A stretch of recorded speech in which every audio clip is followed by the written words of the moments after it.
முதல்வர் சொல்வது போல 7வது முறையாக கழகத்தான் ஆட்சி அமைக்கும், அவர் தான் மீண்டும் முதலமைச்சராக வருகிற வரை. அவங்க ஆரம்பித்ததிலிருந்து திமுகவை தலைவரை விமர்சனம் பண்ணிட்டாங்க. அதை தாண்டி எல்லா தேர்தலையும் 10 தேர்தலையும் திமுக தான் ஜெயிச்சிருக்கு. இந்த தேர்தலையும் திமுக ஜெயிக்கும். பொதுமக்கள் முழுமையாக தலைவருக்கு, நம்முடைய தளபதி அவர்களுக்கு தான் ஆதரவு தெரிவிக்கிறார்கள்.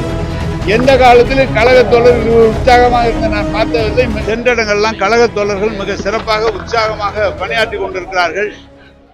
நம்முடைய மாண்புமிகு கழக தலைவர் முதல்வர் சொல்வது போல 7வது முறையாக கழகத்தான் ஆட்சி அமைக்கும், அவர் தான் மீண்டும் முதலமைச்சராக வருகிற வரை நம்முடைய கழக தோழர் உற்சாகமாக எல்லாம் சொல்லி அரசு சார்பாக இன்னென்ன காரியங்கள் செய்யப்பட வேண்டும் என்ற அதையும் சொல்லி இருக்கிறார்கள். அனைத்துமே குறித்து வைத்திருக்கிறேன். முதல்வரிடம் தெரிவித்து அரசு சார்பாக செய்யப்பட வேண்டிய பணிகளை நிச்சயமாக செய்து முடிப்போம். எனவே ஒரு பிறகு நல்ல உற்சாகத்தோடு கழக தோழர்கள் எங்களுக்கு உற்சாகத்தோடு சொன்னார்கள்.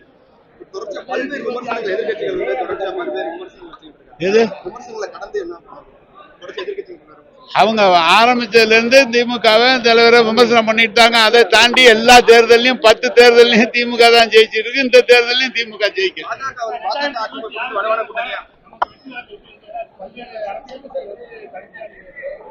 எல்லாம் சொல்றாங்க. பொதுமக்கள் முழுமையாக தலைவருக்கு, நம்முடைய தளபதி அவர்களுக்கு தான் ஆதரவு தெரிவிக்கிறார்கள். எந்த காலத்திலும் கழக தோழர்கள் உற்சாகமாக இருந்த நான் பார்த்ததில்லை. மிக சிறப்பாக உற்சாகமாக எங்களுக்கு உற்சாகம் மூட்டி இருக்கிறார்கள்.